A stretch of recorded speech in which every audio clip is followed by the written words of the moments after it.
streets and caused widespread flooding across Christchurch today. The city is under a heavy rain watch until this evening. In the 24 hours to 1 o'clock this afternoon, 70.6 millimetres of rain has fallen, with another 20 to 35 millimetres expected to fall by tomorrow morning. It's now officially the city's wettest month on record. The Christchurch Council says the city's wastewater networks are struggling to keep up with the volume of water, while fire and emergency was called out to a slip-damaged property in Littleton this afternoon. Met Service says the heaviest of the rain is now clearing the city, but there are still warnings in place for Canterbury south of the Rugby River. A Christchurch resident says floodwaters from a burst river will likely trap her at home for 24 hours. Both the Central Heathcote and Avon rivers have burst their banks in places. Diane lives in Beckenham on the banks of the Opawaho Heathcote River. She says her road, Waimea Terrace, is closed for the third time in as many weeks. When the water level comes up, of course the water and the drain can't flow away, so it makes this huge puddle right outside, and it's quite deep. It does make me feel a little bit uneasy because I don't think we've had so many in a row like this. Diane says the water has covered both sides of the road for much of the day. She says she won't attempt to leave her property until tomorrow morning. Residents of a settlement on the banks of the Ōpihi River north of Timaru were given just a few hours to evacuate this afternoon. They were told to leave the Mill Road Hut settlement near Pleasant Point by now due to concerns about the stop bank upstream. It's the third time they've been told to evacuate in less than a week. Timaru District Civil Defence is continuing to monitor river levels, which are rising at a moderate pace. A resident of Esk Valley, just south of Timaru, is warning the Esk River water level is high and close to bursting onto Blue Cliffs Road. Angela told the panel she's worried about a single-lane bridge. If people are crossing that single-lane bridge at the top of Blue Cliffs Road, they just might want to check because the river's pretty high, and I know the ECAM were fixing that just the other week. Angela says her family farms free-range pigs and they're looking to shift them to higher ground. Waka Kotahi says rising rivers in North Otago are very likely to cause highway closures overnight, despite other South Island highways reopening after snow and flooding. State Highway 1 near Seddon has reopened to a single lane. Further south, Waka Kotahi says State Highway 1 is likely to close in the coming hours north of Maheno at Kakanui River and north of Hampton at Big Kuri Creek. Drivers may need to postpone their journeys as there are no detours available, and the flooding is expected to continue until at least 9 a.m. tomorrow. The Waikawaiti River is at risk of flooding across State Highway 1, as is the Shag River near Palmerston. Matarangi and other areas east of Coromandel remain cut off due to blocked roads. State Highway 25 is blocked on both sides by two substantial slips, which Waka Kotahi warns could take some time to clear. Civil Defence Controller for Coromandel, Gary Towler, says the slips are in the same places as in previous weeks. The Waikato Principals Association suspects pre-recorded messages were behind 5 of schools going into lockdown across the North Island. Schools in Cambridge, Matamata and Gisborne went into lockdown earlier this afternoon after receiving threats via what's been reported as pre-recorded phone calls. The association's Hamish Fenimore says it's hard to determine where these messages have been coming from. The police say there's no ongoing threat to the community. The first day of the 10-week trial alleging electoral fraud and deceptive donations has ended. Details of high-end restaurants, imperial robes and wine exports emerged at the High Court in Auckland today. 7 people are facing charges relating to electoral fraud laid by the Serious Fraud Office after it was alleged donors to both the Labour and National parties concealed their identities. They deny the charges. It's 5:04. All Blacks coach Ian Foster refuses to ponder whether he could be next in the firing line should the upcoming Rugby Championship and Bledisloe Cup tests go the same way as the historic series loss to Ireland. The All Blacks are in camp in Wellington and fly out to South Africa on Friday for 2 tests against the world champion Springboks. New forwards coach Jason Ryan has joined Foster's staff after previous forwards coach John Plumtree and attack coach Brad Moore were sacked. Foster says he's not contemplating what might happen should things go awry again. I don't think about that. My job is actually just to get excited about taking the team to South Africa. We're not panicking. I'm not sure about the rest of the people. I think about just doing the best I can in my role. Tauranga boxer Ariane Nicholson says a fortnight out of the hairdressing salon and in a training camp with the 7 other New Zealand Commonwealth Games boxers has her fighting fit for her Games debut. The 38-year-old will compete in the under 70 kilogram category in the boxing, which starts this week in Birmingham. I'd probably say I'm in the best shape I've been ever. Quite a bold statement, but I'm very ready and raring to go. And Manly's first openly gay rugby league player has criticised the refusal by some players to wear the NRL's club inclusiveness jersey. The jersey featuring rainbow bands is to be worn in Manly's game on Thursday night, but 7 players are refusing to wear it on religious and cultural grounds. Former Manly great Ian Roberts, the first professional rugby league player to come out as gay, says the players' opposition is sad and uncomfortable. That's the news. Rain everywhere. Once again, the radar is just basically the whole country covered in rain. When will it be over? Well, this winter just keeps on giving. From the north, we're most fortunate to have advance warning of these things. Civil defence is cocked and loaded and ready to go. to the south. It's so high here, the water's almost touching the bridges. Looks more like you're sort of stepping into a muddy swimming pool than a peaceful riverbank. Your shelter in the storm. Morning Report weekdays from 6 on RNZ National. RNZ National. Now the short forecast from Met Service to midnight Wednesday. Northland, Auckland, Waikato, Coromandel and Bay of Plenty. Showers becoming more frequent, easing tomorrow. Waitomo to Taranaki, including the central high country. Periods of rain possibly heavy at times, easing to showers tomorrow afternoon. For Gisborne to Wairarapa, partly cloudy with the odd shower and occasional rain about the Tararua district tomorrow, clearing and becoming fine tomorrow evening. Whanganui to Wellington, scattered rain or showers, possibly heavy about Whanganui and Manawatu for a time tomorrow. Nelson and Marlborough, occasional rain, possibly heavy, clearing for tomorrow evening. For Canterbury and Eastern Otago, rain with heavy falls, easing tomorrow and clearing about Canterbury tomorrow evening. For the remainder of Otago, Southland, also Bulla, Westland and Fiordland, mostly cloudy with rain at times. And for the Chatham Islands, mostly cloudy with showers, turning to rain for a time tonight and early tomorrow. It's 5:07. Nā mihi mai rama, tēnā koutou katoa no mai haere mai ki Checkpoint e tēnei rā, ko Lisa Owen tēnei. Christchurch is underwater, dealing with what's been described as the worst flooding since the earthquakes. The high tide has just passed, with the river already running across roads, flooding in homes in some places. Schools have been closed, businesses inundated and dozens of roads around the city closed. Already more than 70 millimetres of rain has fallen in the past 24 hours, making it the city's wettest July on record. Now, as the bad weather moves south, the army has been put on standby in Dunedin for the expected deluge there. But first, here's Neva Chittick and cameraman Nathan McKinnon in Christchurch. It's Phoenix's 12th birthday today, but celebration plans changed when flooding made it impossible to get the car out of the driveway of her Shirley home. We were supposed to be going out to the mall and stuff, getting some clothes, but turns out I'm going swimming. Flooding also forced students from Christchurch Girls High School to learn from home.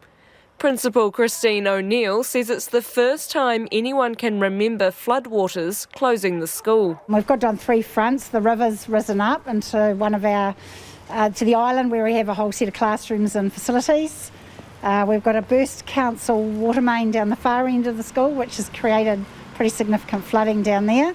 And then we've got overflowing stormwater down this end. Just a few suburbs north in St Albans, Mark was busy clearing out his neighbour's drain for the second time in a week. There's general rubbish and all sorts in there, but you would hope that they'd be regularly cleaned out, sort of considering the council now wants to put our rates up by most probably even more, considering, and the cost of living is going through the roof, and yet again we're out having to do this, but hey, look, it stops these poor guys from getting water through their doors. The local Peter Tim's butcher just round the corner has also been repeatedly flooded. David Timms runs the store and says today's watermark is the highest this year. And this is actually the 3rd time this month, so it's been some extreme weather around the place. But yeah, we're dealing with it. Got to It's getting a bit frustrating though when you got 3 times in a month. It sort of starts to wear you down a wee bit. He says the problem first began after the Canterbury earthquakes, and it's high time the council walked the talk. The infrastructure needs to be remedied so it doesn't happen. It doesn't happen again, or it doesn't continue to happen, because obviously it can't. I mean, it just can't continue to happen. It's got to stop. I mean, I realise on the odd occasion, an extreme weather event, it'll probably, we might get a bit of water, but not 3 times in a month. It's not really fair. But Christchurch City Council Head of Three Waters, Helen Beaumont, says a basic stormwater pipe upgrade won't help. When the water level rises in St Albans Creek, the drainage no longer works and it backs up, and the low spot along Edgware Road is indeed in the same place as the butcher's shop. That's the problem there. So any upgrades to the curb and channel or the pipe network wouldn't address the issue. There are options to permanently solve the issue, she says, but it would cost around $20 million, and Edgware doesn't meet the council's priority criteria. It would be a big job to drain that. We'd have to either put in a major pump station or look at what the floor levels are in that part of town. The rain is forecast to continue through until midnight in Ōtautahi, with people urged to check in with friends, neighbours and whānau and stay away from flood waters. And our reporter Adam Burns joins us now from central Christchurch near the very swollen Avon River. Adam, the high tide's just passed. How are things looking now? Yeah, kia ora Lisa. It feels like deja vu once again. I think the rain is kind of easing. The Met Service has suggested that the worst of it has passed around middle of the afternoon, but we're currently parked up at the Gloucester Bridge just in front of the convention centre in the middle of Christchurch. As you can kind of see to the right of me, the Avon River has definitely kind of spilt onto the grass verge, which is kind of surrounding the river. A lot of commuters on their way home from work, are stopping by the bridge and taking photos. So it's definitely a sight to behold, as it would be, with some residents kind of describing it as the wettest, one of the wettest days they can remember, certainly since the Canterbury earthquakes more than a decade ago. And what kind of call-outs have emergency services had today? Yeah, so Fire and Emergency just recently, they confirmed about 16 call-outs weather-related around the Christchurch area. I think that extends to about 4 in the Selwyn district and a further 7 in the Waimakariri district. So Fire and Emergency had been kept busy throughout the day. As far as police are concerned, they haven't had any weather-related call-outs, which is of course encouraging. But of course, there is more rain forecast with 20 to 30 millimetres forecast over the next 12 hours around the Canterbury region. Evacuations? Have many people have to get out of their houses? Yeah, the only area that we've had reports of evacuations, so the Timaru District Council earlier this afternoon mentioned a residence in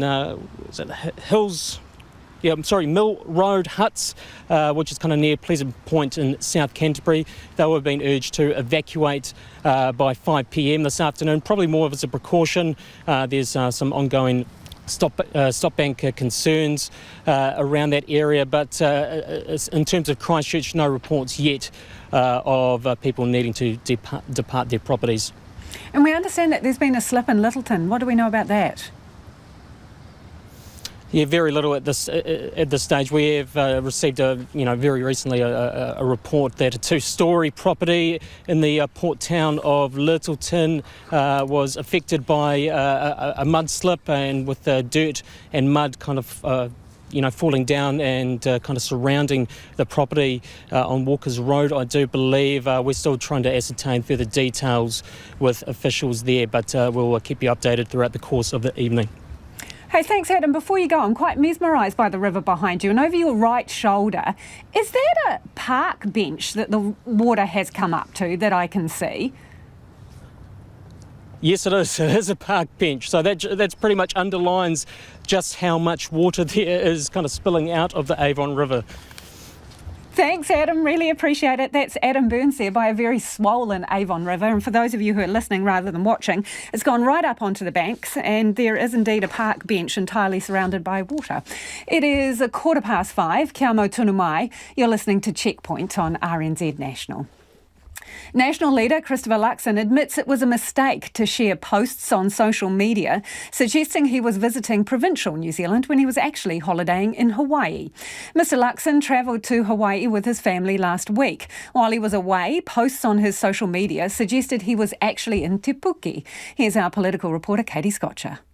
MPs are back at Parliament after the long winter recess. Yeah, I went up to my tūranga waiwai in Northland and spent a couple of days at the beach up there and just relaxed and tried to read a couple of books. Oh, I was pretty flat out, but I did take a couple of hours off over the weekend. It was quite good. I went on the road with the Commissioner of Police. They did try to go to the pools after a day of meetings. Posts on National leader Christopher Luxon's social media suggested he used the final days of the 3-week break to visit provincial New Zealand. Hey everyone, listen, today I'm in Te Puke, the heart of kiwi fruit country, and what a great morning we've had today. But it turns out Mr Luxon was holidaying in the heart of Hawaii at the time. So I was on leave last week, yep. I went to Hawaii with my family as I tend to do in July. Mr Luxon visited Te Puke on the 14th of July, a week before the Facebook post was made. He denies it was misleading. The reality was my social media team will release what I'm up to over a given week. But the reality for me is I was here in the middle of a week of recess working really hard, as I was up and down the country. Deputy Prime Minister Grant Robertson disagrees. I think every politician needs to take a break. You know, this is a very stressful place to work. However, when you take a break, you probably should be honest about where you go. Mr Luxon admits the post was a mistake. It was well known I was on leave. I met New Zealanders while I was travelling who would have had selfies with me and posted that I was away as well. So that wasn't the intention, but what happened here was that we should have, as I said, captioned the posts correctly, and we didn't do that. Mr Luxon ditched the lay and returned to Parliament in time for 2 of his MPs to announce they're leaving politics. List MP David Bennett and Rangitike MP Ian McKelvey will retire at next year's election. Mr Bennett first entered Parliament in 2005, while Mr McKelvey was first elected in 2011. Both say they're leaving politics off their own accord. I'm making this my own decision. As we've said, I've got a family now, and that's a great honour to be able to have a young one. If I was an old you, I'd be cold. I think pretty much I've done my time in public life. Mr Luxon denies the 2 MPs were forced to leave Parliament to make way for fresh talent. Another ram raid, leaving another business owner sweeping broken glass and considering shutting up shop for good. Thirsty Liquor in Wellington's Island Bay is the latest to be targeted, with a vehicle backing into the shop overnight. Lauren Crimp has the story. Liquor shop smashed, another shop owner left picking up the pieces. A Subaru ploughed into Island Bay's Thirsty Liquor around 1:45 this morning. Owner Chetan Ratan is looking at $25,000 worth of damage and rethinking his future. It's not that sort of a safe job anymore, but someone have to do it. Does it make you want to think about doing something else? Absolutely. Yes, I already had a plan, so I'm not too sure how long I will be here for. The shop's CCTV footage shows the car backing into the shop and 2 people in black hoodies running inside, grabbing as much alcohol as they could carry. Mr Ratan says they stole around $5,000 worth of alcohol, and the shop will now be closed for a week for repairs. He says his business is still feeling the effects of the pandemic. I feel so bad, feel helpless actually. I'm not expecting this one, especially when we're going through after the COVID pandemic and this happened on top of that. So feeling helpless, yeah. Mr Ratan says he was told the car used was stolen in Lyle Bay and has been found dumped in Newtown. At the nearby White Room Gallery, owner Fran says she wants to see the culprits held accountable.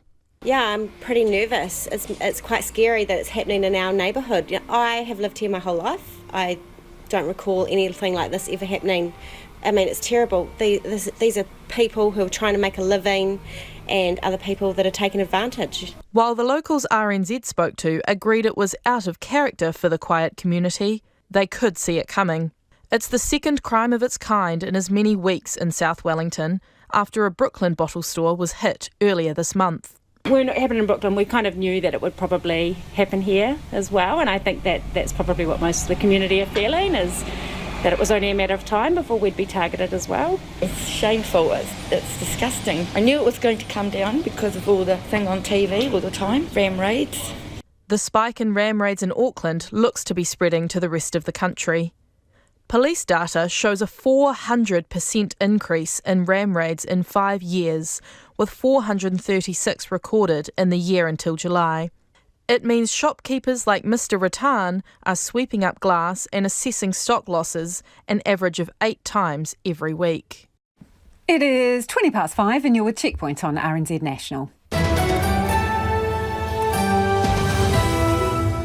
Homai o whakaaro, we would love your feedback. If you're in Christchurch, let us know what it's looking like in your neighbourhood with all that rain coming down, 2101. And you can tweet us at Checkpoint RNZ or email checkpoint@rnz.co.nz. Also interested in your thoughts on the National Party leader Christopher Luxon's mistake on social media. Mistake or just deceptive? Let us know what you reckon. It is time to go to the headlines now. Ko marama anō tēnei. Thank you, Lisa. A Christchurch resident says floodwaters from a burst river will likely trap her at home for 24 hours. More than 55 millimetres of rain have fallen across the city today, causing the central Heathcote and Avon rivers to burst their banks in places. Diane, who lives in Beckenham along the banks of the Ōpāwaho Heathcote River, and says her road Waimea Terrace is closed for the third time in as many weeks. National leader Christopher Luxon admits it was a mistake to share posts on social media, suggesting he was visiting provincial New Zealand when he was actually holidaying in Hawaii. But he denies the images taken the week before were misleading. The first day of the 10-week trial alleging electoral fraud and deceptive donations has ended. 7 people are facing charges relating to electoral fraud laid by the Serious Fraud Office after it was alleged donors to both the Labour and National parties concealed their identities. They deny the charges. The Waikato Principals Association suspects pre-recorded messages were behind 5 schools going into lockdown across the North Island. Schools in Cambridge, Matamata and Gisborne went into lockdown earlier this afternoon after receiving threats via what's been reported as pre-recorded phone calls. And multiple sclerosis patients are asking the government to fund a stem cell treatment that people are currently going overseas to get. A petition with 11,000 signatures was presented at Parliament today. Those are the headlines. It's 22 minutes past 5. Ngā mihi eho. Returning to our top story, Christchurch is awash with the worst flooding since the earthquake, according to some locals. Several schools were forced to close today, along with some shops, and the Avon River burst its banks, with more than 70 millimetres of rain falling in the past 24 hours. It's been far from a dry July for the Garden City, and joining us now is Christchurch City Council Head of Three Waters and Waste, Helen Beaumont. Kia ora, Helen. What are the biggest issues you've got on your plate right now? Well, our stormwater networks are performing reasonably well given the amount of rain we've had. So the Dudley diversion is operating and that has reduced the flood levels in the Flockton area. Our upper Heathcote storage basins are about 60% full, so they're helping out with those flood levels along the lower Heathcote River. But we are experiencing high levels in those drains, streams and rivers, and as you say, they're spilling out of their usual channel and across the floodplain. So that is impacting those low-lying roads and properties. The biggest trouble we have actually is in our wastewater network. So people in Shirley and Aranui and a few other places are having trouble flushing their toilets. And I'm sorry, they'll just have to be patient. And so, Shirley, are you telling them not to flush at this point? They shouldn't flush if they see the water rising in their toilet bowl. Just hold off on that, and that'll ease as the rain eases off. And it's already easing off. We're seeing the levels in the Avon and the upper Heathcote dropping. Is that just a matter of high volume of water, pump station not coping? That's right. So we've got a lot of stormwater entering the wastewater network and the pump stations are all operating, but they can't clear it fast enough. Okay, so I imagine you've got crews, council contractors out there. What are they doing? I see a few of them clearing drains in some of the footage.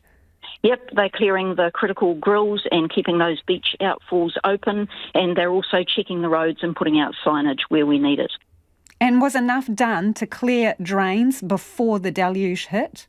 Yes, all of those critical drains and grills were cleared. However, we've had a lot of rain on top of rain last week, so the ground was already soaked, and that's caused the levels to rise faster than we would have expected normally. I note that Christchurch Girls High, well, it closed, and the principal there saying that there was a burst council water main on site. What happened? Yes, that was a burst main, and we've got a crew in there isolating that and repairing it now. And has it been fixed? Do you know? I don't know. I'd have to check in with the crew. How does this compare to other weather events that you've experienced recently? It's certainly not as bad as the 2014 floods, although, to be fair, we've done a lot of work since then. So, we've spent a considerable amount of money in the Flockton area and also in the Heskett area. So the flooding in those areas is much, much better. Well, we've had reports of garages and sleepouts being flooded. I haven't heard of any homes being flooded. Yeah, businesses though, Helen. I know you're very familiar with the situation in Edgware with the meat store there. Is there no easy fix? Because they've been underwater goodness knows how many times in the last few months, and they're screaming out for help. That's correct. So Edgware Road is low-lying and the butcher's shop is at the lowest point along Edgware Road. So the drainage there is all working. The problem is that when the creek rises, so St Albans Creek, to the east of Edgware Road, the water can no longer get away. So if we wanted to fix that through infrastructure, we would need to spend at least 20 million, upsize all the drainage and pump it away to the south down to the Avon River. Helen, is there anything you can do to help them today? You're not there pumping out some of the water or anything like that? We're not there pumping out the water because all we'd be doing is pumping it around in circles. So it's at a low point and pumping it won't help. Really appreciate your time. Thanks for coming on the program. That is Helen Beaumont, who's the Christchurch City Council's head of Three Waters and Waste. Several days since James Shaw was ousted from the Greens co-leadership, and he remains the only MP in the running to resume the role. The Green Party caucus met at Parliament this morning. All but two have ruled themselves out of the race. Here's our Deputy Political Editor, Craig McCulloch. When it comes to political plots, this one is uniquely green. A coup. So far, without a contest. I know that we've got to go through a process, but we're going to go through it as positively as we can. All Green MPs returned to Parliament this morning, their first hui in person since James Shaw was turfed from the top job. The currently sole co-leader, Marama Davidson, says the catch-up was constructive. There's a lot to do. There is a lot, and our MPs are itching to keep going, so it was good. Busy, long, constructive caucus meeting. Indeed, so busy it was hard to track down any of the caucus around Parliament's precinct today. 3 days since James Shaw's ejection, and still no other MP has stepped forward to take his place. The party delegates who pushed him out had hoped their vote might ease the way for another MP to step forward. Here's Travis Miszewski and Nicole Gallick-LeGros. Challenging before the vote would be essentially confronting your boss and saying, "Do you mind if I stand on your toes?" And then what is that going to look like relationship-wise immediately afterwards? That's part of why the reopen nominations option exists within the party, so that we can send that message without people needing to necessarily put their neck out in a way that would make them extremely vulnerable to challenge James directly. So far, it has not worked out quite as they'd hoped. Nearly all the Green MPs have taken themselves out of the running. Elizabeth Kerekere yesterday said she was weighing her options. Today, she issued a statement saying she decided against a tilt. Chloe Swarbrick, a firm favourite among the Young Greens, has also opted out. Just 2 MPs have yet to reveal their intention: Julianne Genter, who's had a try before, and first-termer Tiano Tuiono, beloved by party activists. Both are keeping their cards close to their chest. You'll have to ask them individually. They can speak to their own plans. There is still plenty of time for someone to make a move, including members outside of Parliament. Nominations have yet to officially open, and once they do, members have a full week to make a move. But right now, James Shaw looks most likely to be returned to the top. He's certainly winning plenty of endorsements, including some he'd perhaps rather not. James Shaw is someone I respect a lot. I consider him a friend. I've known him from before. I feel sorry for James Shaw. Hard for many people to believe, but he's the sanest among them, and yet the Green Party's immune system's rejecting him. It's that sort of backing from the right wing which infuriates the Greens' lefter members, those who want more radical action. If James Shaw is reinstated, he will have a task on his hand to reassure those members he has listened. It's 5:30. Kia amo tonu mai. Stay with us. You're listening to Checkpoint on RNZ National. And it's time for the business news. Ko taku hoa I Naianei, called Giles Beckford, who is joining us live from Wellington. OK, Giles, the RBNZ says it's going to review its performance during the pandemic. No doubt this is in response to some criticism flying around at the moment. Well, I'm not sure that they necessarily would concede that, Lisa, although you and I might say so. Yes, they acknowledge that they received a copy of the report.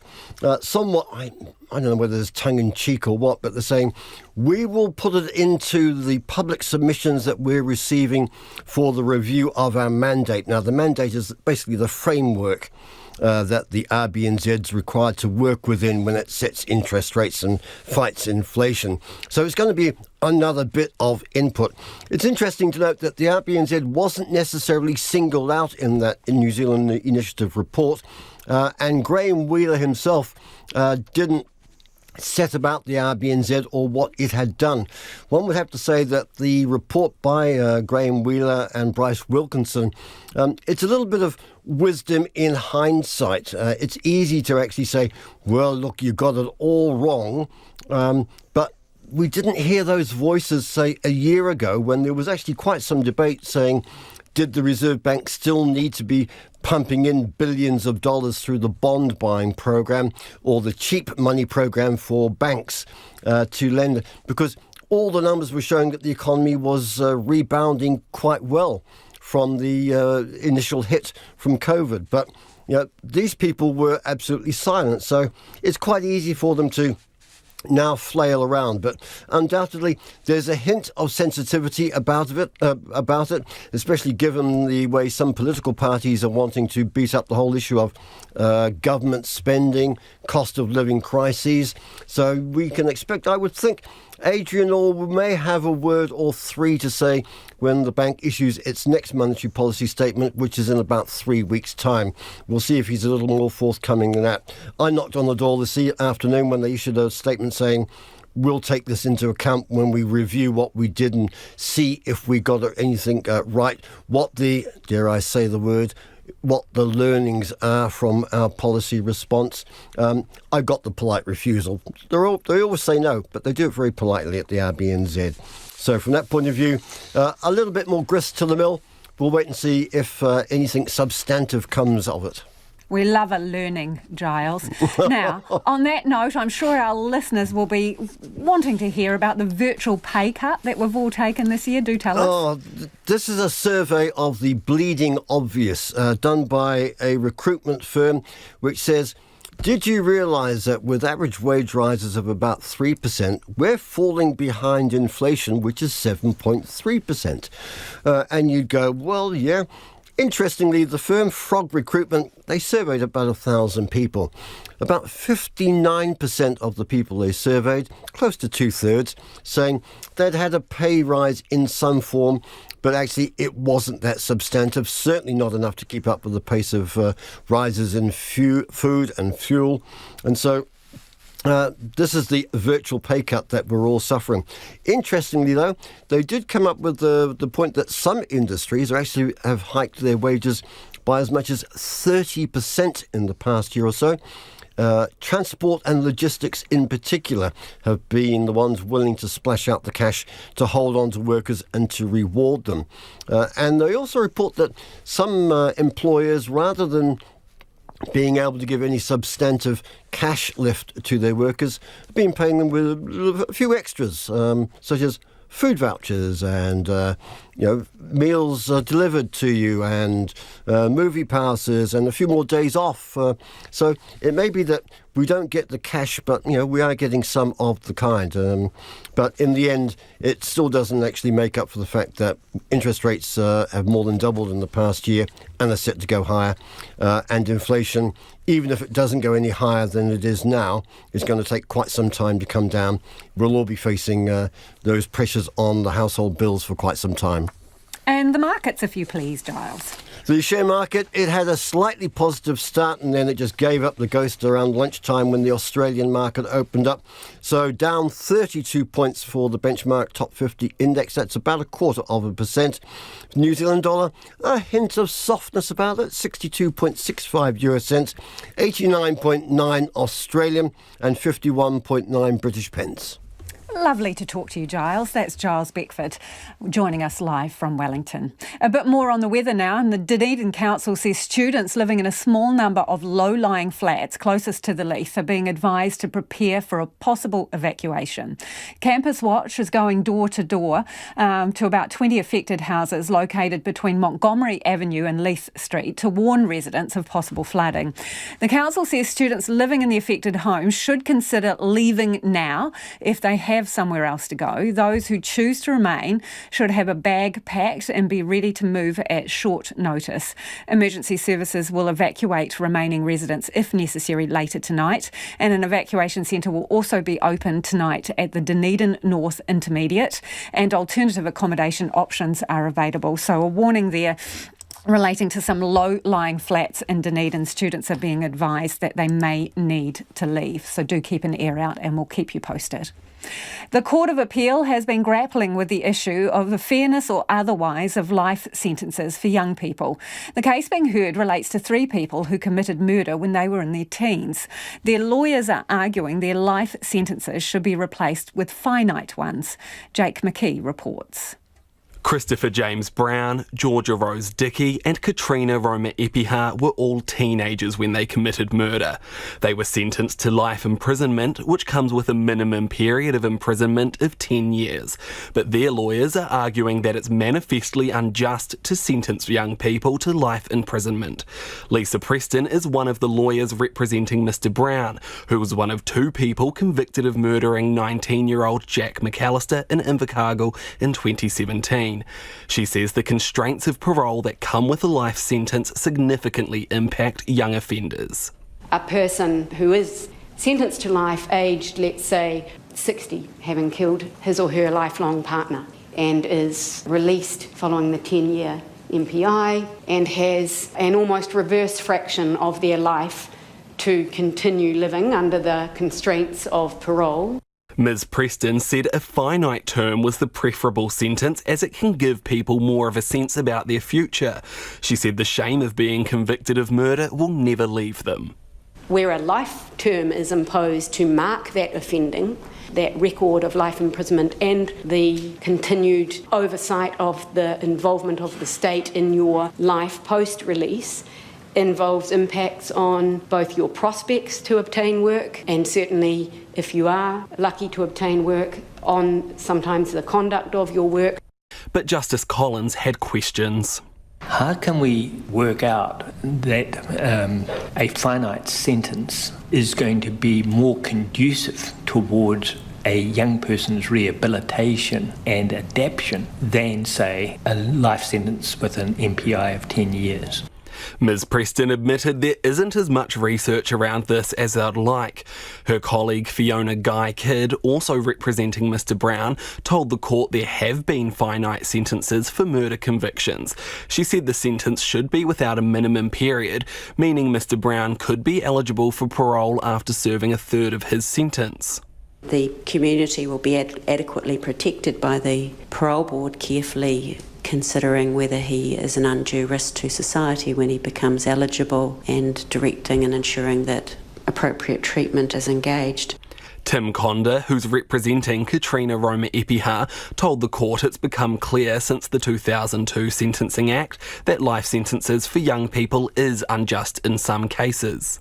There is an importance in identifying not just a case where taking into account all of the circumstances of the offender and the offence, the sentence of life imprisonment would be manifestly unjust, but rather looking at the question of whether this murder, with the focus being on the offence, is of the kind that Parliament expected to receive a life sentence.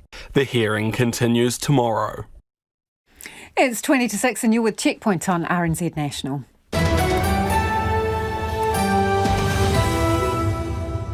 Mai o whakaaro, we'd love to hear from you about anything you've heard on the program this evening. If you are in Dunedin as the weather is heading south in that area, Montgomery Avenue and Leith Street, we would love to hear from you. What is it like there at the moment? Text us on 2101. You can tweet us at Checkpoint RNZ or send us an email, checkpoint@rnz.co.nz. Time to head to the headlines. Ane a marama mina pita pita kōrero. Thank you, Lisa. Heavy rain has closed schools, shut streets and caused widespread flooding across Christchurch today.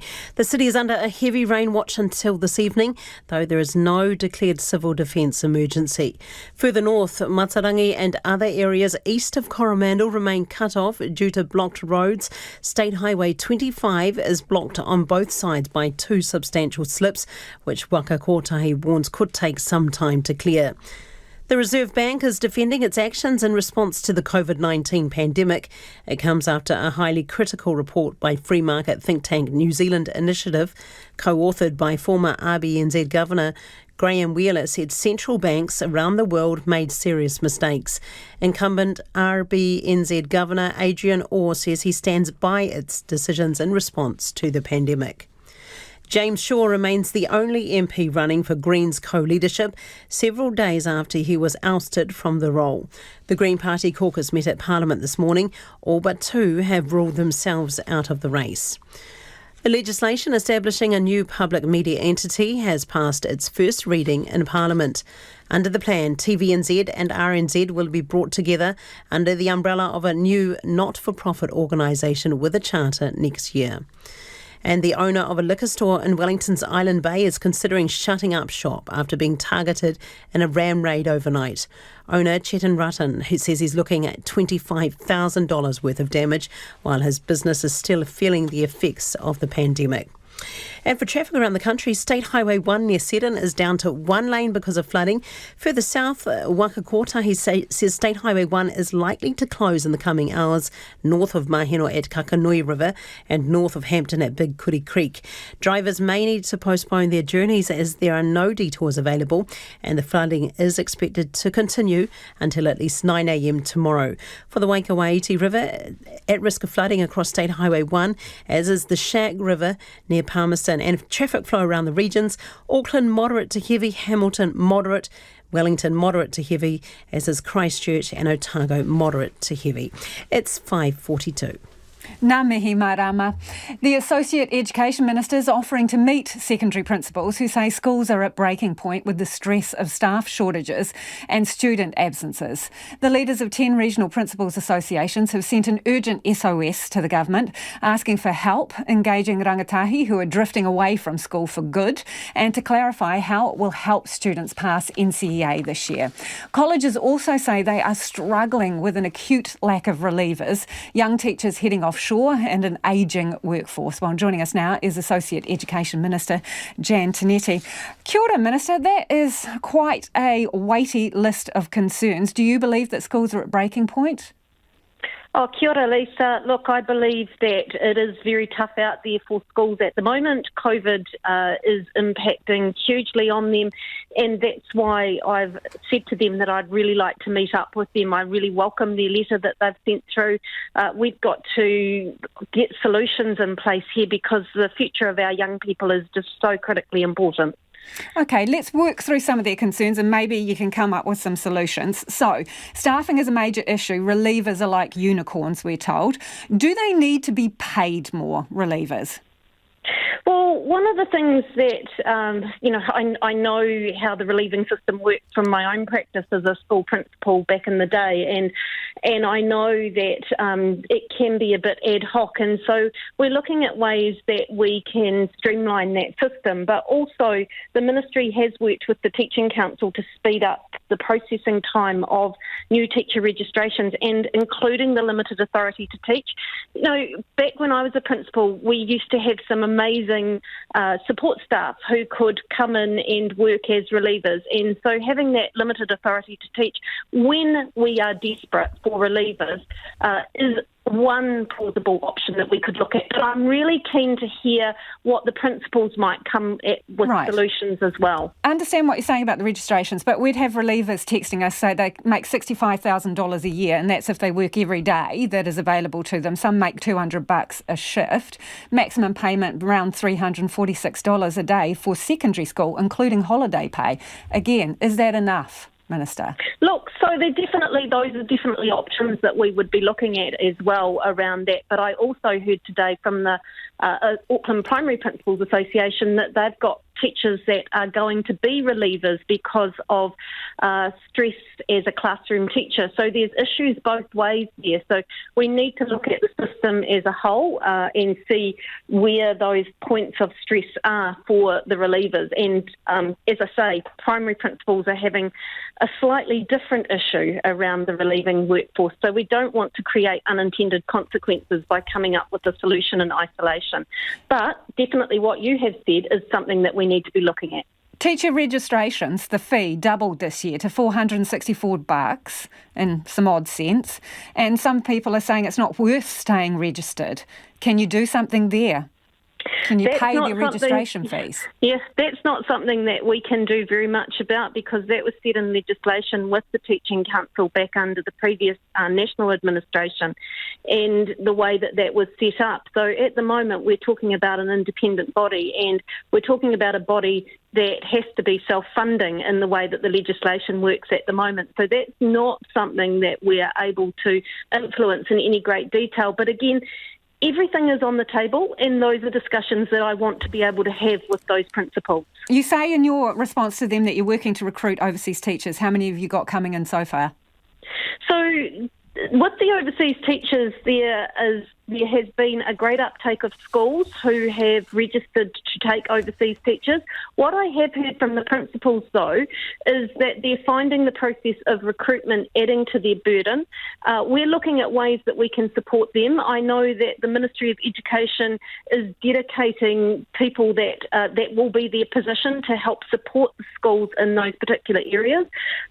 It's pretty limited in that we can't get them doing the recruitment because they're not the employers, and that's where we run into a bit of an issue because schools are the individual employers of the teachers. So we're looking at how we can get in and support those principals and stand alongside them in the process. Minister, I've got a couple of other things to ask, but we're running out of time. So if you could be direct with your answers, please. Yes, the vanishing kids. We've had school principals saying they're just not coming back after being sick and they're disappearing from the education system. I know you'll put some more money into truancy, but principals we've spoken to say it's not enough. What more can you do? Look, this is my number one issue that I am working on, and I am absolutely committed to school attendance, and that's where the strategy that I launched about a month ago is incredibly important with the 13 recommendations that are in that strategy. You think that's enough?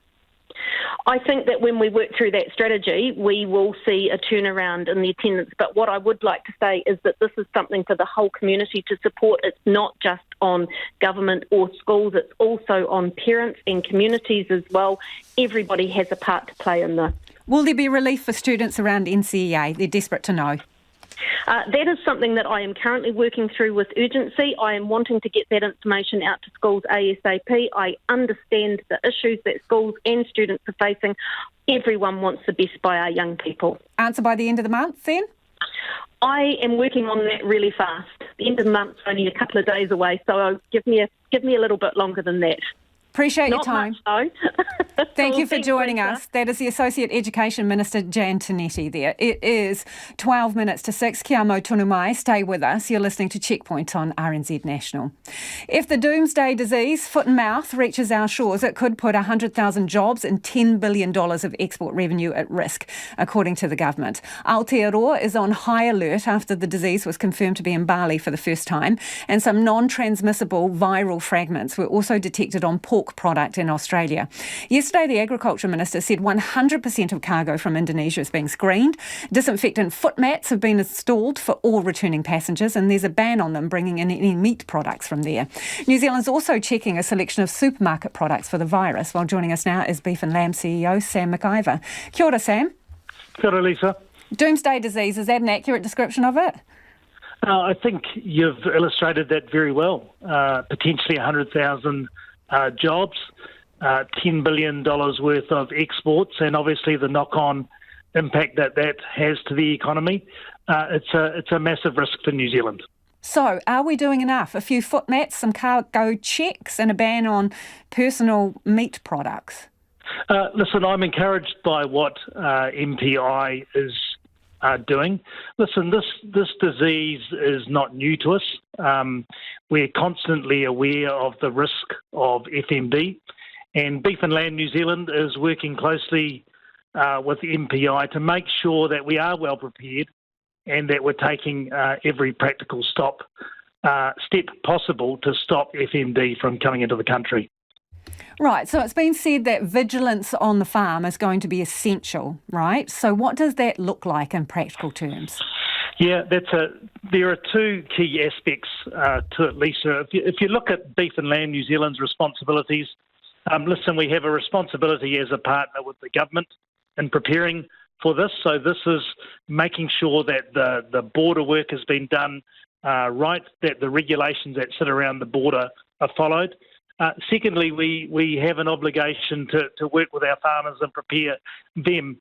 And the key things that we're emphasising to our farmers is firstly around the traceability of their animals. And so that's meeting the national legislation around cattle and sheep movement, making sure that that's absolutely accurate. And the second thing is for them to just be absolutely alert as to the signs of FMD and looking out for that around their properties, their neighbours' properties, sale yards, etc., etc. So, Sam, just on the issue of animal movements, right? Mycoplasma bovis showed that we were a bit shabby in this department. Are you convinced that we are up to scratch now? Listen, Lisa, it's continuous improvement, and there has been a lot of improvement that has occurred. But that sounds like a no in terms of being up to scratch. If it's a continuous improvement, sounds like a project. I guess we won't be there until it's 100% of animals traced and tracked, and we're not at this point now. It is something that we're emphasising with farmers, and farmers are continuing to work on very hard. How far off are you? What percentage do you reckon we're at? I don't have those percentages to hand, Lisa, but I do watch the graphs on a monthly basis, and the graphs are heading in the right direction, but it's one that we've just got to keep our foot on the throat on. Sam, before you go, should we be suspending any imports of certain meat products at this point? I think the government has got the appropriate steps in place in terms of where the product is banned from and the inspections taking place. One of the things that we've asked the government today is just to really put an extra risk management step in. One of the risks that we do know about is that waste feeding of product to pigs occurs quite a bit in New Zealand. There is a risk that if meat happens to get through the border, happens to get to waste feeders, then that is a way that the risk could be spread. So the government has a strong awareness program around that. What we've asked them to do is to today increase the surveillance and the compliance activity around that waste feeding of products to pigs. Appreciate your time, Sam. Thanks for coming on the program. That's Sam McIver, who's from Beef and Lamb, the CEO. We're not panicking, the words of All Blacks coach Ian Foster as his side assembles again, ready to redeem themselves against the world champions. The side is preparing to head to South Africa for 2 tests as the Rugby Championship gets underway, with questions still lingering after the historic series loss to Ireland. New recruit Jason Ryan has been added to the coach's bench in an attempt to bolster the battered side. Sports editor Stephen Hewson has more.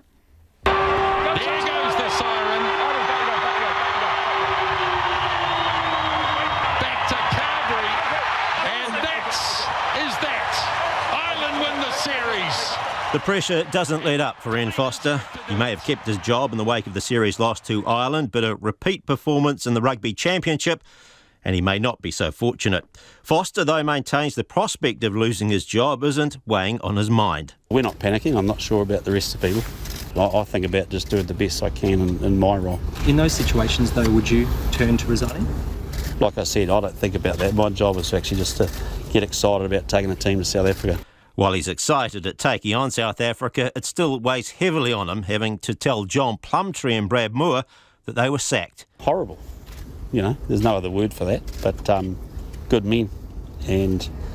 But I guess my role is to do what I think's best for the team and put the team first, and sometimes that's at the detriment of an individual. Despite slumping to their lowest ever world ranking and losing 4 of their last 5 tests, new Forwards coach Jason Ryan says he had no hesitation taking on the job.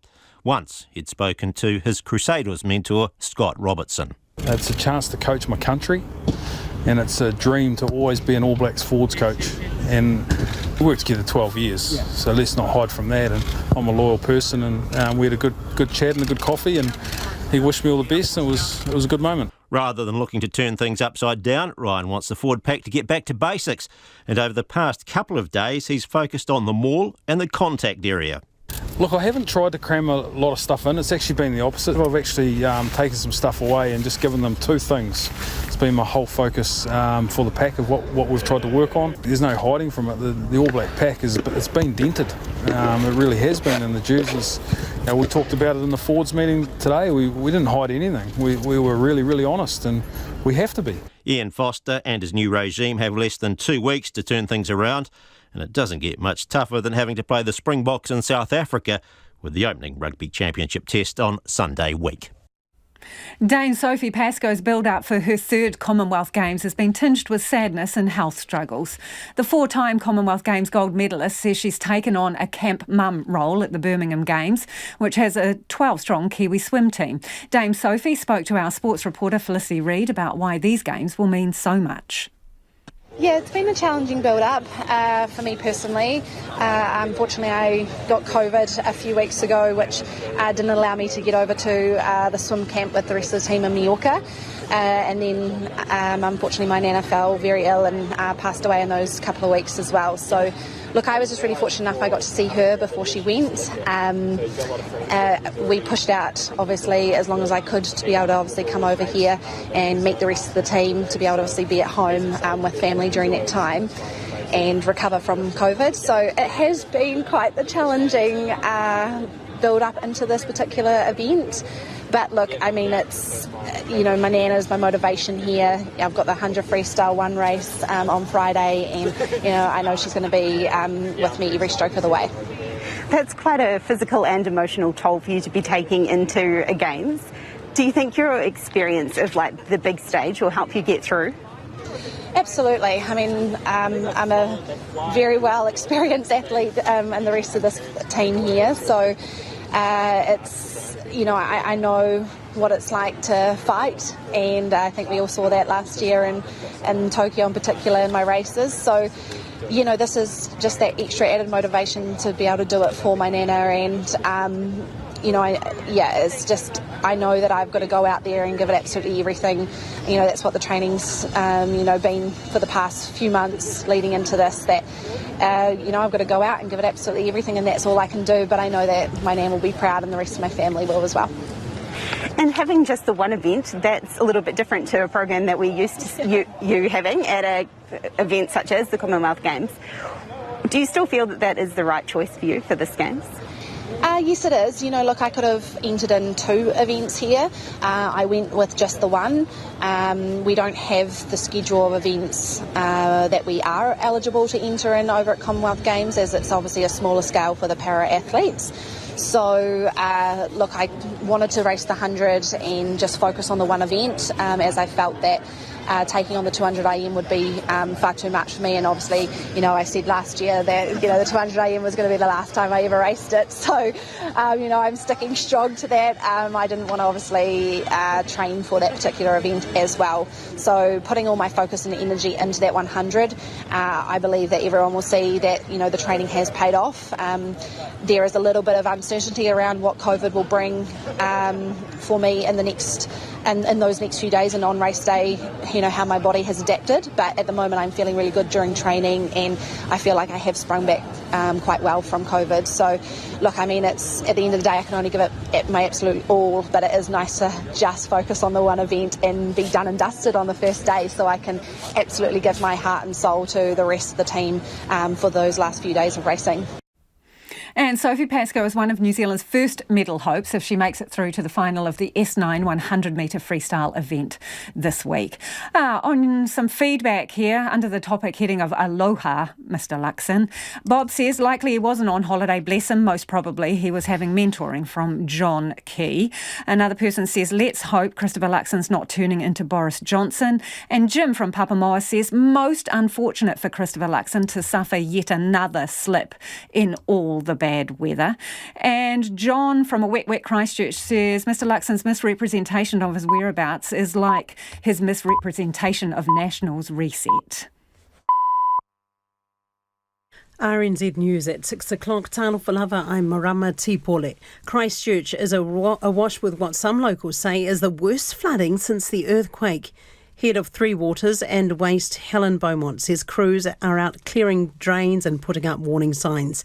She says despite the council's preparations, the true extent of today's flooding was a surprise. All of those critical drains and grills were cleared. However, we've had a lot of rain on top of rain last week, so the ground was already soaked, and that's caused the levels to rise faster than we would have expected normally. More than 70 millimetres of rain fell on Christchurch in the past 24 hours, causing the Avon River to burst from its banks. Emergency Management Otago is asking people to remain vigilant over water levels in their area overnight as heavy rain continues to fall across the region. Met Service has issued orange heavy rain warnings for North Otago and Dunedin until tomorrow morning.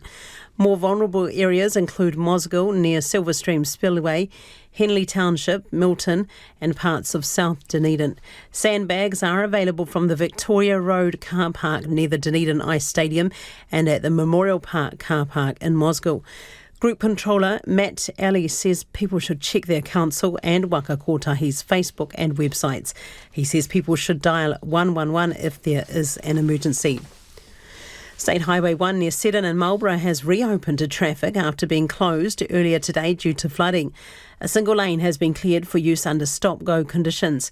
Waka Kotahi says State Highway 63 is also closed between State Highway 6 and Anglesea Street intersections by flooding. There is a detour via Renwick. Meanwhile, contractors have removed a large log jam from the Waio River Bridge on State Highway 1 north of Blenheim. Mr James says the work was needed to relieve pressure on the bridge. Meanwhile, Matarangi and other areas east of Coromandel remain cut off due to blocked roads. State Highway 25 is blocked on both sides by two substantial slips, which Waka Kotahi warns could take some time to clear. Civil Defence Controller for Coromandel, Gary Tala, says the slips are in the same places as in previous weeks. The Waikato Principals Association suspects pre-recorded messages were behind 5 schools going into lockdown across the North Island. Schools in Cambridge, Matamata and Gisborne went into lockdown earlier this afternoon after receiving threats via what's been reported as pre-recorded phone calls. The association's Hamish Fenimore says police responded quickly to the threats. Well, on the surface, it would appear that's the case this time around, that schools are receiving pre-recorded messages, but it's hard to determine where that threat is coming from. The police say there's no ongoing threat to the community. Lawyers questioning Parliament's thinking when it set the Sentencing Act in 2002. The Court of Appeal is hearing arguments in relation to 3 teenage killers about whether it's unjust to sentence children and young people to life imprisonment. Tim Conda, who's representing Katrina Roma Epiha, says it's become clear over time that in some cases it's not a just sentence. But he says perhaps it wasn't clear when the law was being made. There is an importance in identifying not just a case where taking into account all of the circumstances of the offender and the offence, the sentence of life imprisonment would be manifestly unjust, but rather looking at the question of whether this murder, with the focus being on the offence, is of the kind that Parliament expected to receive a life sentence. The hearing continues tomorrow. The Ministry of Health has today clarified how many people in New Zealand have died from COVID-19 rather than suffering from the virus at the time of their death. Jimmy Ellingham reports. The ministry says 1,396 deaths since the pandemic began are attributable to COVID. This figure is different to the number of deaths for people with the virus, which stands at 2,039. In recent times, the ministry has reported this figure alone. For the past week, an average of 17 deaths a day are attributable to the virus, whereas 33 deaths in the past day were of people with COVID. Te Pāti Māori has opposed the UK Free Trade Agreement legislation bill, saying it fails to protect Māori rights and interests. The deal signed in March includes the UK eliminating all tariffs on New Zealand exports and expected to boost Aotearoa's GDP by between $700 million and $1 billion. At the time it was signed by Prime Minister Jacinda Ardern, she said it included a Māori trade and economic cooperation that would create a platform for cooperation on issues important to Māori, the first of its kind. But Te Pāti Māori co-leader Rawiri Waititi says the agreement is a missed opportunity to have our first ever tiriti-centric trade policy. He says vague statements about how Māori will be better off under this agreement are not a partnership, and tangata whenua have been sidelined again. The owner of a liquor store in Wellington's Island Bay is considering shutting up shop after being targeted in an early morning ram raid. A Subaru station wagon ploughed into the thirsty liquor about 1:45. CCTV footage shows two people in black hoodies run into the store, fill their arms with alcohol and leave. Owner Chaitan Rata says he's looking at $25,000 worth of damage, while his business is still feeling the effects of the pandemic. I feel so bad, feel helpless actually. I'm not expecting this one, especially when we're going through after the COVID pandemic and this happened on top of that. So feeling helpless, yeah. Chaitan Rata says the shop will now be closed for a week for repairs. Another South Wellington bottle store in Brooklyn was hit earlier this month. It's 6:06. New All Blacks forwards coach Jason Ryan is all about keeping it simple. Just 2 days into his new job, replacing John Plumtree, who was sacked in the wake of the series loss to Ireland, Ryan says he's not looking to turn things upside down. Ryan says the focus ahead of the upcoming tests against the world champion Springboks has to be on the maul and contact area. Look, I haven't tried to cram a lot of stuff in. It's actually been the opposite. I've actually taken some stuff away and just given them two things. It's been my whole focus for the pack of what we've tried to work on. There's no mistake, there's no hiding from it. The All Black pack it's been dented. It really has been in the jerseys. We talked about it in the forwards meeting today. We didn't hide anything. We were really, really honest, and we have to be. Meanwhile, prop Ofa Tu'ungafasi will miss the tests against South Africa due to a neck injury. Crusaders prop Fletcher Newell has been called in as a replacement. Manly's first openly gay rugby league player has criticised the refusal by some players to wear the NRL club's inclusiveness jersey. The jersey, featuring rainbow bands, is to be worn in Manly's game on Thursday night, but 7 players are refusing to wear it on religious and cultural grounds. Former Manly player Ian Roberts, the first professional rugby league player to come out as gay, says the opposition is sad and uncomfortable. While I was disappointed, I can almost see this as a positive, because this is a starting point again for the NRL, and to have this conversation about what Pride rounds are all about and the essence of what a Pride round is. We had the Indigenous round, we had Women's round. These are all things to be embraced and be celebrated. The Pride round is just that as well. And that's the news. Tonight on Nights, marking the 50th birthday of Pounamu with its author, Witi Ihumaida, Julia and Helena de Bress, identical twins, working on a book about the subject. I guess they've spent their whole lives researching the topic.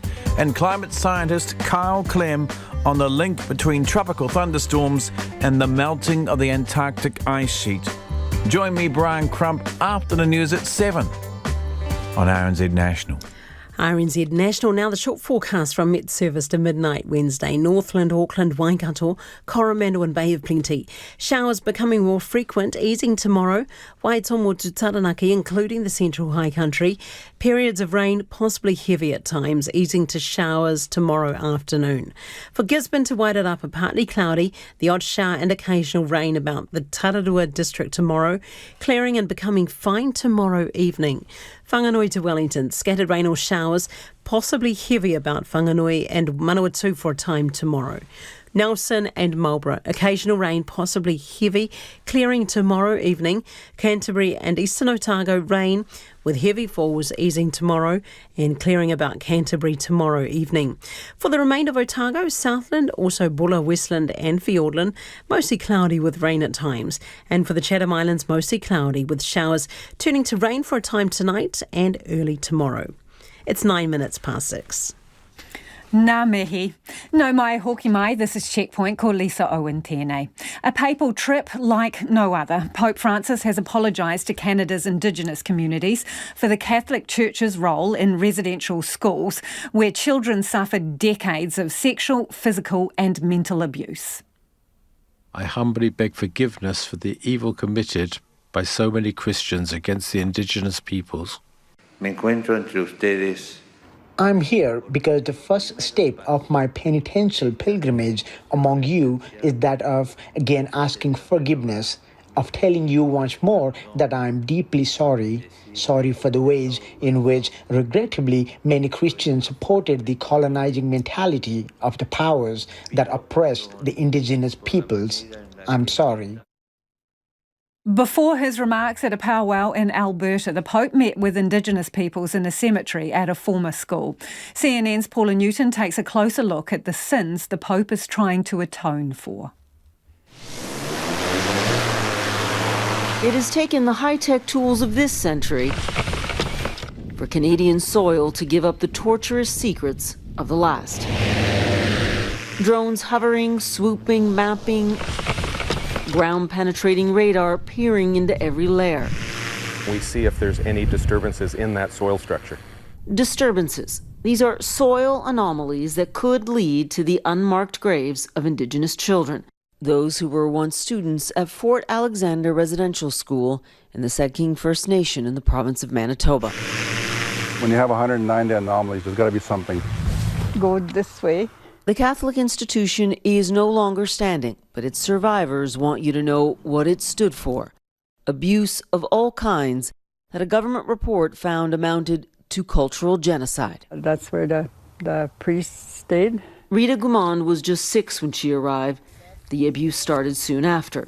And he'd have us sit on his lap, and meanwhile he had his hands under our skirts. Patrick Bruyere was 7. He endured 8 years. Then he got me drunk. And I didn't know what the hell happened when I got up that next morning. Sarah Mazzaroli was 6, forced to stay until she was 14. Bam! Across the face. Every morning she did that to me. Henry Boubard is 80 now, just 7 when the nightmare started. But after what the priest did to me, sexually, I changed everything. You have to survive if you're going to live. You have to find ways to get over everything that was being done to you. Well, it was all prayer, it was all behave yourself, it was all don't speak your language, because if you do, you'll get punished, and a lot of humiliation. This just told me to pray. But pray, what is prayer? It means nothing to me. If you don't pray, they go to hell. I thought that was all these years I was living in hell in that residential school. This is hell to me. Hundreds of victims like these from one school. And there were dozens of these institutions across Canada, most run by the Catholic Church. More than 150,000 Indigenous children were forced to leave their families and were subjected to forced labor, neglect, and sexual and physical abuse. And thousands just went missing. In the past year, several Indigenous communities have discovered hundreds of unmarked graves, and more searches are underway. The survivors of Fort Alexander were too young to know where children went and why. There remain unmarked crosses in the cemetery made from the old school pipes. Who lays there? So here too, during the very week Pope Francis is on Canadian soil to apologize, they scour the land. It is with these high-tech tools that Indigenous communities throughout Canada hope that they can get the spiritual homecoming that their lost children deserve, something that no papal apology can give them. The Pope arrives with a singular purpose, he says, that of penance. But for decades there was impunity. Very few staff members were ever prosecuted. And that inflicts further trauma, some survivors say. And then there's the fact this in-person apology took years. This thing had to be dragged out of this person. Somebody had to go to Rome to go and practically beg this guy to come here and apologize. Why couldn't he have done it on his own from here? As extraordinary as the Pope's pilgrimage to Canada may be, it stands diminished by the scope of the abuse that is already known and the horrors still to be discovered. Australia's Manly Sea Eagles Rugby League club has been forced to apologise for what it says is a significant mistake over the handling of the rollout of the club's Pride jersey. Several players will not take part in Thursday night's crucial clash against the Sydney Roosters because they don't want to wear the club's Pride jersey over religious concerns. But the club says it will still wear the jersey in the match, which includes rainbow trimming in areas where white stripes usually are. The players who object say they weren't consulted by the management, and now the Sea Eagles have apologised. Manly Sea Eagles coach Des Hasler admits the club's consultation process was poor.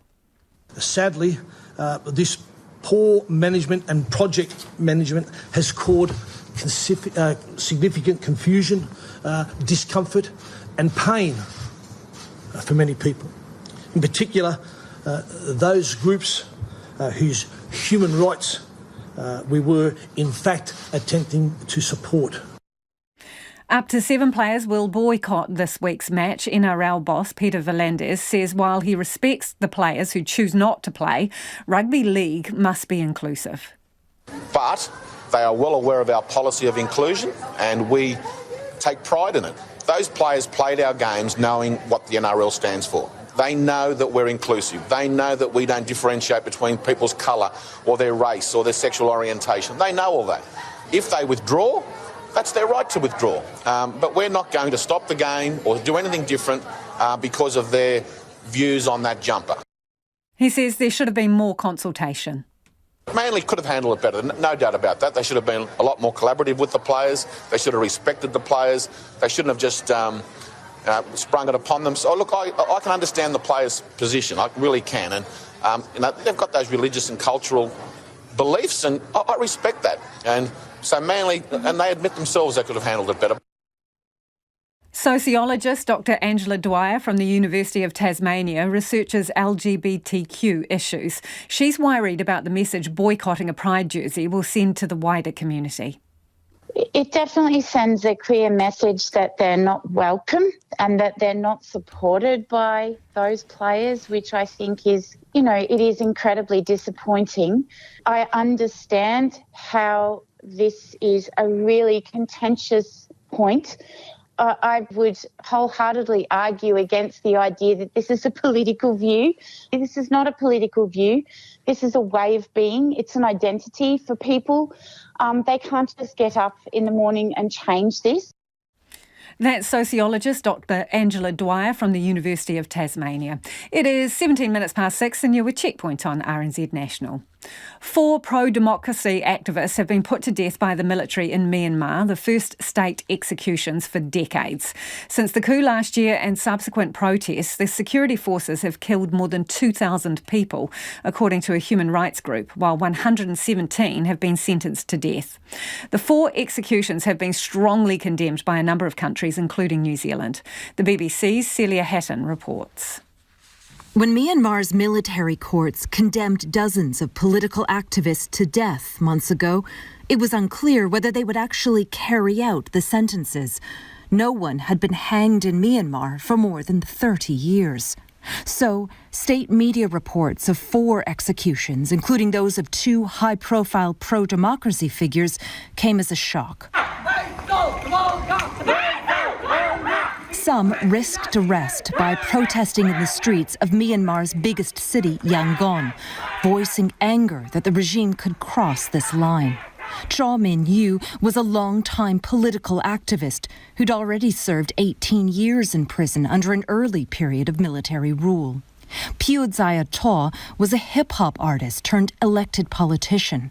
His mother told the BBC's Burmese service she didn't know her last call to her son would be the final time they would speak. When we met on Zoom last Friday, my son was healthy and smiling. He asked me to send his reading glasses, dictionary and some money to use in the prison. So I collected those things and brought them to the prison today. And that's why I didn't think they would kill him. Local media say the men's families are now waiting outside Yangon's main prison, hoping to collect their bodies. They say they weren't told the executions were happening. The UN Special Rapporteur, Tom Andrews, told the BBC he believed there could be more prisoner executions soon, which could prompt further violence. The country has been in turmoil since Aung San Suu Kyi's elected government was ousted in a military coup last year. The contenders to be the next British Prime Minister, Rishi Sunak and Liz Truss, have debated head-to-head for the first time in a televised debate. And what's been described as a somewhat fractious exchange, Rishi Sunak attacked Liz Truss's intention to cut taxes and increase borrowing as unconservative. She in turn said that his policies would crash the economy. The BBC's Ben Wright watched the debate. They arrived looking relaxed, but this was their biggest test yet.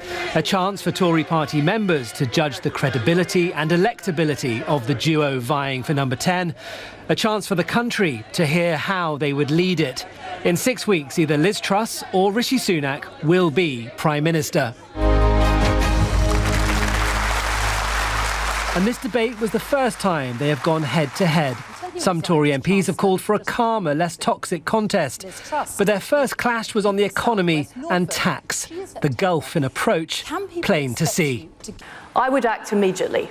I understand that people here, people around the country, are struggling with some of the worst cost of living problems that we've had for generations. It's hard to pay for fuel. It's hard to pay for food. I would reverse the increase in national insurance. But Rishi Sunak ripped into his rivals' plans for immediate tax cuts. Not right. You promised almost £40 billion of unfunded tax cuts, £40 billion more borrowing. That is the country's credit card. It's our children and grandchildren. Everyone here is kids. We're going to have to pick up the tab for that. Rishi, that is not true. There's nothing conservative about doing. It was hot-tempered and combative as they argued over how best to deal with soaring inflation and the rising cost of living. Hard-working taxpayers who do the right thing have seen their taxes rise, despite the fact that we promised in our manifesto not to do it. Hang on, Faisal. I think that is what is wrong. You just mentioned 3 countries. Do you know what mortgage rates are in the US at the moment? Do you want to use them as an example? Their mortgage rates are almost 50% higher than mortgage rates in this country because they're borrowing so much. I'm sorry, this Canada. is scaremongering. Canada actually this is has Project Fear. From the former Chancellor, a promise of tax cuts in the future.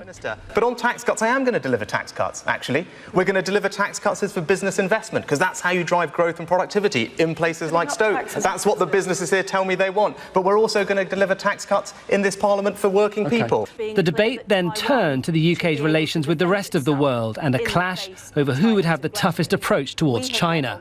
Frankly, what we've heard from the Treasury is a desire for closer economic relations with China.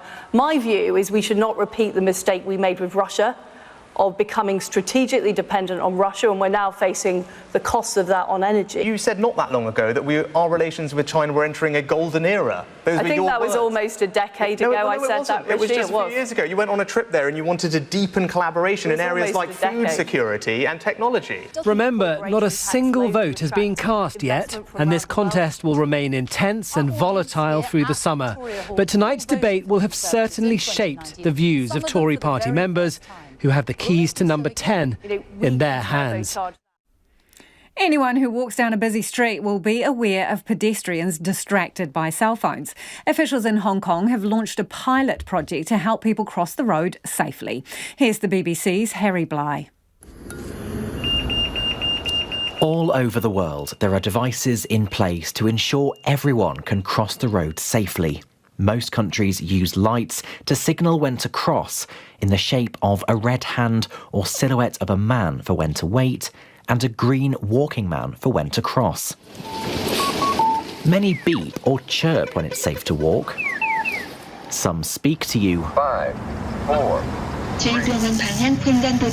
And in parts of Japan, they play a little tune. But these might not be enough to stop people accidentally wandering into the road when crossing it. The Transport Department of Hong Kong is introducing further measures targeting inattentive pedestrians who are glued to their mobile phones, who might jaywalk into a busy road, a crime which carries a $255 fine, or worse, get hit by a car. 7 crosswalks there have been fitted with a spotlight that illuminates the edge of the pavement red, so that when a person is hunched over looking at their phone screen, they'll see the bright red pavement in the background and hopefully realise they must stop. A survey by NBC in one area of Hong Kong found that out of 100 pedestrians entering one of these trial crosswalks, at least half were looking at their mobile phone. Similar technology exists in mainland China, where crosswalks have LED lights on the road to ensure distracted road crossers stay alert. The trial in Hong Kong will last 6 months, and crossings will be monitored for efficiency. If it's a success, the lights will be implemented more widely. In Ukraine, the Odessa Opera and Ballet Theatre is open once again after closing for months because of the war. Now the dancers are back on stage and becoming a symbol of resistance. Here's CNN's Ivan Watson.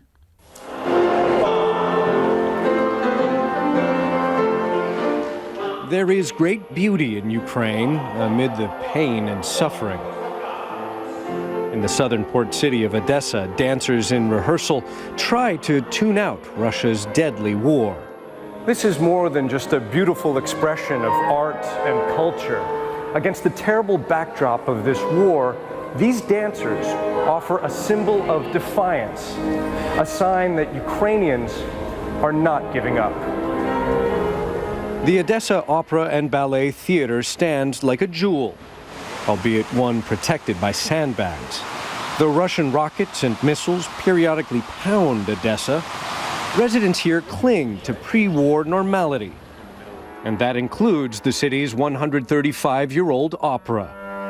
Vyacheslav Chernukhovolich is the opera's director. It's beautiful. Do you still need opera and ballet when there is a terrible war? Yes, all people need this, and it's very important for society. Opera house is the symbol of good life. It's you hear this. The Good Life, tonight's ballet performance. But amid preparations, there's an interruption. An air raid siren warns of a possible attack. I'm ushered downstairs. This says shelter. Musicians and dancers wait in the basement. The threat delays the start of the show. 2 of tonight's solo ballerinas try to stay limber. No, this is not normal. Why are you sitting here? Because war, yes, in our country. Are you afraid? Yes, of course we're afraid, says Katerina Kalchenko, though we're getting accustomed to these threats, and that in itself is horrible. After a long delay, the opera gets the all clear. Audience members emerge from their own shelter and take their seats. In case of an air raid alert, all people must proceed to the shelter. Glory to Ukraine. The music of Chopin fills the hall. And for the briefest of moments, the war seems very far away. The reality, though, is some of these performers sent their children away for safety to other countries. number of the artists and crew are defending their country, serving in the Ukrainian armed forces, while those on stage struggle to keep the city's cultural spirit alive. Soloist Katerina Kolchenka crosses herself before entering stage right.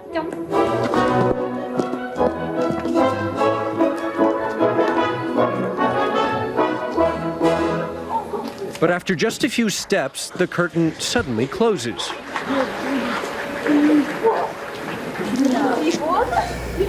Bad news. The third air raid siren of the night has just gone off. The curtain just came down, and the show has been brought to a stop.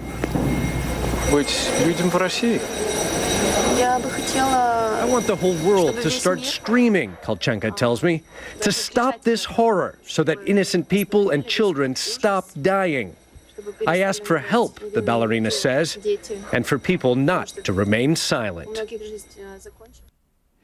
Now, that's about all we've got time for this evening. Now, the late news team's going to keep you updated throughout the night.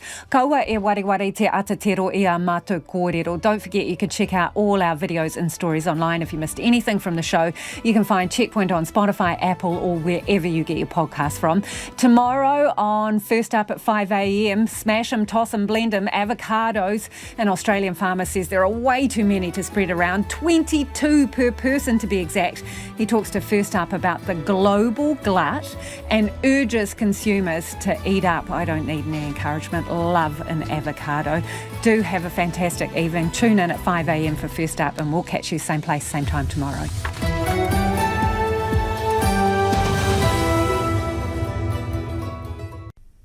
RNZ News Headlines. I'm Catriona McLeod. The New Zealand Transport Agency is warning that floods are likely to close State Highway 1 in a number of spots in the lower South Island tonight. The Waikato Principals Association suspects pre-recorded messages were behind 5 schools going into lockdown across the North Island earlier today. The Assoc Education Minister is offering to meet school principals who say they're at breaking point. And the legislation establishing a new public media entity has passed its first reading in Parliament. More in the news at 7. This week on Our Changing World, we learn about life in the most extreme places in Antarctica. From methane seeps below the sea ice. They look like a tulip, but they're translucent and shiny and very, very alien-like. To the harsh